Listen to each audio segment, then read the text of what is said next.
the little star that sparkled splendidly. Quite a long time ago, there was a young lady named Sophie. Sophie was an extremely inquisitive and bold kid.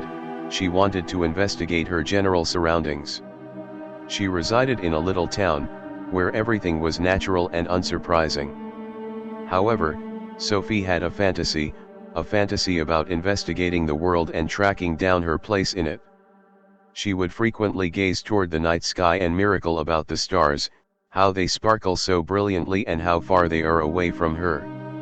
At some point, Sophie chose to go on an undertaking. She gathered a little sack with a few food and a notepad, and she set out into the unexplored world. She strolled for quite a long time. Lastly, she arrived at a major backwoods. The woods was dim and strange, however Sophie was not apprehensive. She continued to walk, and she tracked down a little clearing. In the clearing, there was a tall tree. Sophie climbed the tree, and she arrived at the top. From the highest point of the tree, she could see the entire timberland. She saw the creatures running, the birds flying, and the leaves stirring in the breeze. In any case, what grabbed her eye the most was a little star, sparkling brilliantly overhead. She felt attracted to it, and she chose to follow it. She moved down the tree, and she ran towards the star.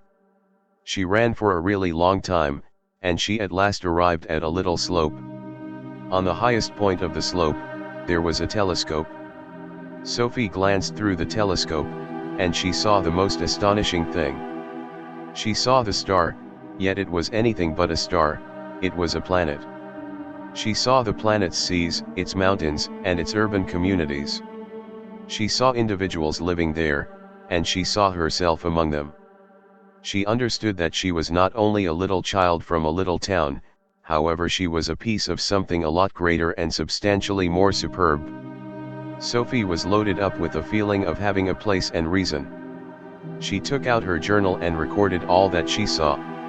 She realized that this was only the start of her experience, and she was unable to hold on to investigate more.